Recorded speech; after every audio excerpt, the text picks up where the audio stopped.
ആകാശവാണി.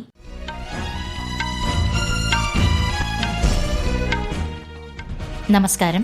വാർത്തകൾ വായിക്കുന്നത് ബിന്ദു വിനോദ്.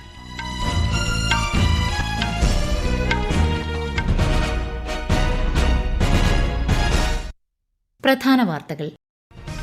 സുപ്രീം കോടതി ജഡ്ജിമാരുടെ എണ്ണം 37 ഉയർത്തുന്നതിനുള്ള നിയമ ഭേദഗതി ലോക്സഭ ഇന്നലെ പാസാക്കി. MSME വികസന ഭേദഗതി ബിൽ പാസാക്കി രാജ്യസഭ. പെൺകുട്ടികളുടെയും ഗോത്ര വിദ്യാർത്ഥികളുടെയും വിദ്യാഭ്യാസത്തിന് മുൻഗണന നൽകാൻ സർവകലാശാലകളോട് നിർദ്ദേശിച്ച് രാഷ്ട്രപതി ദ്രൌപദി മുർമു. കേരളത്തിൽ ഇന്നും ശക്തമായ മഴയ്ക്ക് സാധ്യതയെന്ന് കേന്ദ്ര കാലാവസ്ഥാ വകുപ്പ്. 12 ജില്ലകളിൽ ഓറഞ്ച് ജാഗ്രത. കേരളം, കർണാടക, ലക്ഷദ്വീപ് തീരങ്ങളിൽ മത്സ്യബന്ധനത്തിന് വിലക്ക്. 10 ജില്ലകളിലെ വിദ്യാഭ്യാസ സ്ഥാപനങ്ങൾക്ക് ഇന്ന് അവധി പ്രഖ്യാപിച്ചു. PSC പരീക്ഷകളും മാറ്റി. മഴക്കെടുതി വിലയിരുത്താൻ മുഖ്യമന്ത്രി VD സതീശൻ ഇന്ന് പത്തനംതിട്ട സന്ദർശിക്കും. ഇന്ത്യയുടെ അധ്യക്ഷതയ്ക്ക് കീഴിൽ 2ാമത് ബ്രിക്സ് അഴിമതി വിരുദ്ധ പ്രവർത്തക സമിതി യോഗത്തിന് ഹൈദരാബാദിൽ ഇന്ന് തുടക്കം. സ്വിറ്റ്സർലൻഡിൽ നടക്കുന്ന tour D France Femmes cycling മത്സരത്തിൽ പങ്കെടുക്കുന്ന ആദ്യ ഇന്ത്യൻ വനിതാ താരമായി ഹർഷിത ജാക്കർ. വാർത്തകൾ വിശദമായി. സുപ്രീം കോടതി ജഡ്ജിമാരുടെ എണ്ണം സംബന്ധിച്ച ഭേദഗതി ബിൽ ലോക്സഭ പാസാക്കി. MSME വികസന ഭേദഗതി ബിൽ 2026 രാജ്യസഭയും ഇന്നലെ പാസാക്കി. 2 പുതിയ ബില്ലുകൾ ലോക്സഭയിൽ അവതരിപ്പിച്ചു. വിശദാംശങ്ങളിലേക്ക്.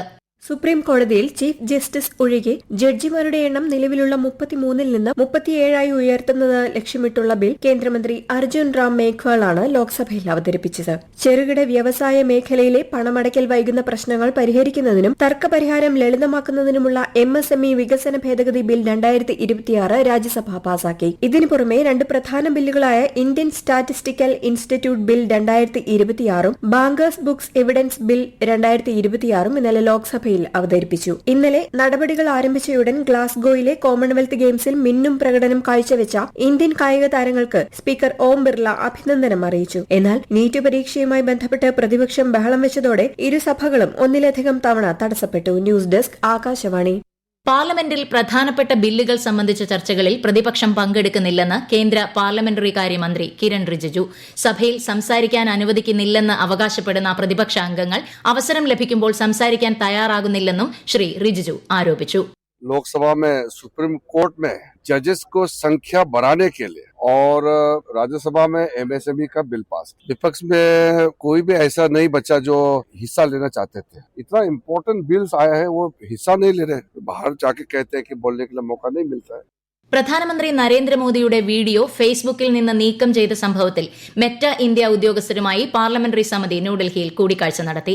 പോസ്റ്റ് നീക്കം ചെയ്ത മെറ്റയുടെ നടപടിയെ സമിതി അധ്യക്ഷനും BJP MPയുമായ നിഷികാന്ത് ദുബെ രൂക്ഷമായി വിമർശിച്ചു. സംഭവത്തിൽ മെറ്റ CEO മാർക്ക് സക്കർബർഗ് മാപ്പ് പറയണമെന്നാവശ്യപ്പെട്ടതായി ശ്രീ ദുബെ മാധ്യമങ്ങളെ അറിയിച്ചു. കേരളത്തിൽ ഇന്നും ശക്തമായ മഴയ്ക്ക് സാധ്യതയെന്ന് കേന്ദ്ര കാലാവസ്ഥാ വകുപ്പ്. 12 ജില്ലകളിൽ ഇന്ന് ഓറഞ്ച് ജാഗ്രത പ്രഖ്യാപിച്ചു.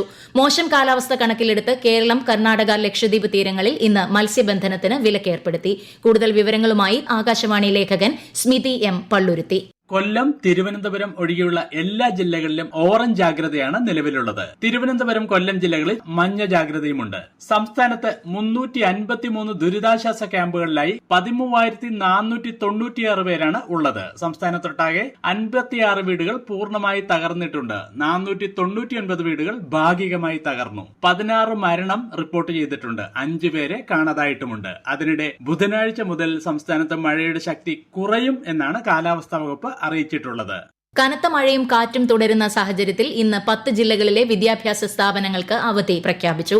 പത്തനംതിട്ട, ആലപ്പുഴ, ഇടുക്കി, കോട്ടയം, എറണാകുളം, മലപ്പുറം, തൃശൂർ, കോഴിക്കോട്, പാലക്കാട്, കാസർഗോഡ് ജില്ലകൾക്കാണ് അവധി. കണ്ണൂർ ജില്ലയിൽ പയ്യന്നൂർ, തളിപ്പറമ്പ്, ഇരിട്ടി താലൂക്കുകളിലെ പ്രൊഫഷണൽ കോളേജുകൾ ഒഴികെയുള്ള വിദ്യാഭ്യാസ സ്ഥാപനങ്ങൾക്കും അവധി നൽകി. വയനാട് ദുരിതാശ്വാസ ക്യാമ്പുകൾ പ്രവർത്തിക്കുന്ന വിദ്യാഭ്യാസ സ്ഥാപനങ്ങൾക്കും അവധിയുണ്ട്. സംസ്ഥാനത്ത് PSC 4, 5, 6, 10 തീയതികളിൽ നടത്താനിരുന്ന ഓൺലൈൻ OMR പരീക്ഷകൾ മാറ്റിവെച്ചു. ബീറ്റ് ഫോറസ്റ്റ് ഓഫീസർ തസ്തികയിലേക്ക് 4, 5, 6 തീയതികളിൽ വിവിധ ജില്ലകളിൽ നടത്താനിരുന്ന കായികക്ഷമതാ പരീക്ഷയും മാറ്റിയിട്ടുണ്ട്. തൃശൂരിൽ മഴ തുടരുന്നു. വരും ദിവസങ്ങളിലും മഴ കനക്കുമെന്നാണ് കേന്ദ്ര കാലാവസ്ഥാ അറിയിപ്പുകൾ സൂചിപ്പിക്കുന്നത്. കൂടുതൽ വിവരങ്ങളുമായി ആകാശവാണി തൃശൂർ ജില്ലാ പ്രതിനിധി ഭരിത പ്രതാപ്.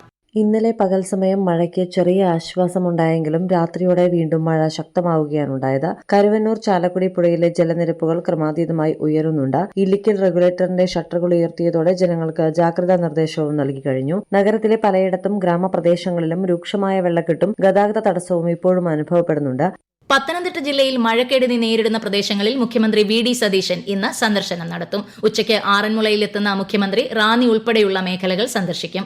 അസം, മേഘാലയ, പശ്ചിമബംഗാളിന്റെ ഹിമാലയൻ സമതല മേഖല, സിക്കിം എന്നിവിടങ്ങളിൽ ഇന്ന് അതിശക്തമായ മഴയ്ക്ക് സാധ്യതയുള്ളതിനാൽ കേന്ദ്ര കാലാവസ്ഥാ വകുപ്പ് ചുവപ്പ് ജാഗ്രത പ്രഖ്യാപിച്ചു. അരുണാചൽ പ്രദേശ്, നാഗാലാന്റ്, ബീഹാർ എന്നിവിടങ്ങളിലും ഡൽഹി, ഹരിയാന, ചണ്ഡീഗഡ്, പഞ്ചാബ്, ഹിമാചൽ പ്രദേശ്, ജമ്മു കശ്മീർ തുടങ്ങിയ ഇടങ്ങളിലും ശക്തമായ മഴയ്ക്ക് സാധ്യതയുണ്ട്. ഈ വാർത്തകൾ ആകാശവാണിയിൽ നിന്ന്. ആകാശവാണി വാർത്തകളും വാർത്താധിഷ്ഠിത പരിപാടികളും all India radio news Thiruvananthapuram YouTube ചാനലിലും all India radio news Thiruvananthapuram Facebook പേജിലും AR News_ തിരുവനന്തപുരം ഇൻസ്റ്റഗ്രാം അക്കൌണ്ടിലും AR News_TVM X ഹാൻഡിലും ലഭ്യമാണ്. പെൺകുട്ടികളുടെയും ഗോത്ര വിദ്യാർത്ഥികളുടെയും വിദ്യാഭ്യാസത്തിന് മുൻഗണന നൽകണമെന്ന് സർവകലാശാലകളോട് നിർദ്ദേശിച്ച് രാഷ്ട്രപതി ദ്രൌപദി മുർമു. ഒഡീഷയിലെ കട്ടക്കിൽ ജഗദ്ഗുരു കൃപാലു സർവകലാശാല ഉദ്ഘാടനം ചെയ്യുകയായിരുന്നു രാഷ്ട്രപതി. വികസിത് ഭാരത് 2047, വികസിത് ഒഡീഷ 2036 എന്നീ ലക്ഷ്യങ്ങൾ കൈവരിക്കുന്നതിൽ വിദ്യാഭ്യാസ സ്ഥാപനങ്ങൾ നിർണായക പങ്കുവഹിക്കുമെന്ന് രാഷ്ട്രപതി പറഞ്ഞു. 3 ദിവസത്തെ സന്ദർശനത്തിനായി ഇന്നലെയാണ് ശ്രീമതി മുർമു ഒഡീഷയിലെത്തിയത്. രാജ്യത്തിന്റെ പ്രതിരോധ ആവാസ വ്യവസ്ഥ ശക്തിപ്പെടുത്തുന്നതിൽ സൈനിക സിവിൽ സഹകരണം അനിവാര്യമെന്ന് രാജ്യരക്ഷാമന്ത്രി രാജ്നാഥ് സിംഗ്. ന്യൂഡൽഹിയിൽ 85ാമത് armed force headquarters civilian services ദിനാഘോഷത്തെ അഭിസംബോധന ചെയ്യുകയായിരുന്നു അദ്ദേഹം. സംയുക്ത പരിശീലന പരിപാടികളിലൂടെ സിവിൽ സർവീസ് സൈനിക സമ്പർക്കം കൂടുതൽ മെച്ചപ്പെടുത്തണമെന്നും രാജ്യരക്ഷാമന്ത്രി നിർദ്ദേശിച്ചു. ഇന്ത്യയുടെ ബ്രിക്സ് അധ്യക്ഷതയ്ക്ക് കീഴിൽ 2ാമത് ബ്രിക്സ് അഴിമതി വിരുദ്ധ പ്രവർത്തക സമിതി യോഗവും ആസ്തി വീണ്ടെടുക്കൽ സംബന്ധിച്ചുള്ള വിദഗ്ധ സമിതി യോഗവും ഇന്നും നാളെയുമായി ഹൈദരാബാദിൽ നടക്കും. കേന്ദ്ര പേഴ്സണൽ ആൻഡ് ട്രെയിനിംഗ് വകുപ്പാണ് യോഗം സംഘടിപ്പിക്കുന്നത്.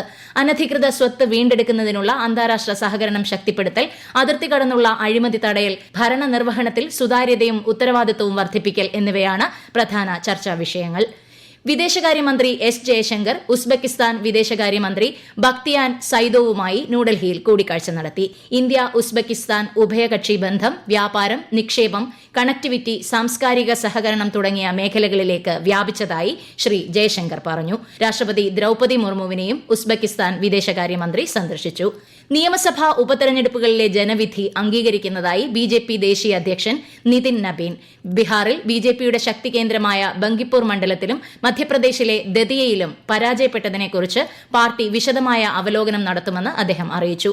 മഞ്ചൽപൂർ മണ്ഡലം നിലനിർത്താൻ സഹായിച്ച ഗുജറാത്തിലെ വോട്ടർമാർക്ക് നന്ദി പറഞ്ഞ നിതിൻ നബീൻ പ്രവർത്തകരെയും ഭാരവാഹികളെയും അഭിനന്ദിച്ചു.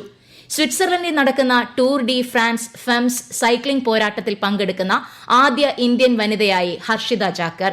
ഇന്നലെ നടന്ന 2ാം ഘട്ട മത്സരത്തിൽ അഫ്ഗാനിസ്ഥാൻ, അൾജീരിയ, ചിലി, എത്യോപ്യ എന്നിവിടങ്ങളിൽ നിന്നുള്ള 8 സൈക്ലിസ്റ്റുകളുടെ സംഘത്തെ 19-കാരിയായ ഹർഷിതയാണ് നയിച്ചത്. ഈ മാസം 1-ന് ആരംഭിച്ച സൈക്ലിംഗ് പോരാട്ടം ഓഗസ്റ്റ് 9-ന് സമാപിക്കും. 108 ആംബുലൻസിൽ എമർജൻസി മെഡിക്കൽ ടെക്നീഷ്യന്മാരായി അംഗീകൃത നഴ്സുമാരെ മാത്രമേ നിയമിക്കൂ എന്ന് ആരോഗ്യമന്ത്രി കെ മുരളീധരൻ. 108 ആംബുലൻസിന്റെ നടത്തിപ്പ് ചുമതലയുള്ള കരാർ കമ്പനിയായ EMRI ഗ്രീൻ ഹെൽത്ത് സർവീസസ് അധികൃതരുമായി മന്ത്രി കെ മുരളീധരൻ നടത്തിയ ചർച്ചയിലാണ് ഇത് സംബന്ധിച്ച ധാരണയായത്. കഴിഞ്ഞ സർക്കാരിന്റെ കാലത്ത് ഒപ്പുവെച്ച കരാർ പ്രകാരം നഴ്സിംഗ് പാസ്സാക്കാത്തവർക്കും എമർജൻസി മെഡിക്കൽ ടെക്നീഷ്യന്മാരായി നിയമിക്കാൻ വ്യവസ്ഥ ചെയ്തിരുന്നു. വിദ്യാർത്ഥികളുടെ അഭിരുചിക്കനുസരിച്ചുള്ള തൊഴിൽ നേടാൻ സഹായിക്കുന്ന തരത്തിൽ വിദ്യാഭ്യാസ സംവിധാനം മാറണമെന്ന് പൊതുവിദ്യാഭ്യാസ മന്ത്രി N Shamsuddin. Malappuram Anamangad government higher secondary സ്കൂളിൽ പുതുതായി നിർമ്മിച്ച കെട്ടിടത്തിന്റെ ഉദ്ഘാടനവും കരിയർ ദിനാചരണത്തിന്റെ സംസ്ഥാനതല ഉദ്ഘാടനവും നിർവഹിച്ച് സംസാരിക്കുകയായിരുന്നു മന്ത്രി. ശബരിമല നിറപുത്തരി പൂജകൾ കണ്ടു തൊഴുത് നെൽക്കതിരുകളുമായി ഭക്തർ മലയിറങ്ങി. തിങ്കളാഴ്ച രാവിലെ നട തുറന്നപ്പോൾ തന്നെ നല്ല തിരക്കാണ് അനുഭവപ്പെട്ടത്. ശ്രീകോവിലിന് മുന്നിൽ ഭക്തർ നെൽക്കതിരുകൾ ഏറ്റുവാങ്ങി. പ്രധാന വാർത്തകൾ വീണ്ടും. സുപ്രീം കോടതി ജഡ്ജിമാരുടെ എണ്ണം 37 ഉയർത്തുന്നതിനുള്ള നിയമ ഭേദഗതി ലോക്സഭ ഇന്നലെ പാസാക്കി. MSME വികസന ഭേദഗതി ബിൽ പാസാക്കി രാജ്യസഭ. പെൺകുട്ടികളുടെയും ഗോത്ര വിദ്യാർത്ഥികളുടെയും വിദ്യാഭ്യാസത്തിന് മുൻഗണന നൽകാൻ സർവകലാശാലകളോട് നിർദ്ദേശിച്ച് രാഷ്ട്രപതി ദ്രൌപദി മുർമു. കേരളത്തിൽ ഇന്നും ശക്തമായ മഴയ്ക്ക് സാധ്യതയെന്ന കേന്ദ്ര കാലാവസ്ഥാ വകുപ്പ്. 12 ജില്ലകളിൽ ഓറഞ്ച് ജാഗ്രത. കേരളം, കർണാടക, ലക്ഷദ്വീപ് തീരങ്ങളിൽ മത്സ്യബന്ധനത്തിന് വിലക്ക്. 10 ജില്ലകളിലെ വിദ്യാഭ്യാസ സ്ഥാപനങ്ങൾക്ക് ഇന്ന് അവധി പ്രഖ്യാപിച്ചു. PSC പരീക്ഷകളും മാറ്റി. മഴക്കെടുതി വിലയിരുത്താൻ മുഖ്യമന്ത്രി VD സതീശൻ ഇന്ന് പത്തനംതിട്ട സന്ദർശിക്കും. ഇന്ത്യയുടെ അധ്യക്ഷതയ്ക്ക് കീഴിൽ 2ാമത് ബ്രിക്സ് അഴിമതി വിരുദ്ധ പ്രവർത്തക സമിതി യോഗത്തിന് ഹൈദരാബാദിൽ ഇന്ന് തുടക്കം. സ്വിറ്റ്സർലൻഡിൽ നടക്കുന്ന tour D France Femmes cycling മത്സരത്തിൽ പങ്കെടുക്കുന്ന ആദ്യ ഇന്ത്യൻ വനിതാ താരമായി ഹർഷിത ജാക്കർ. വാർത്തകൾ കഴിഞ്ഞു. അടുത്ത വാർത്താ പ്രക്ഷേപണം ഉച്ചയ്ക്ക് 12:30.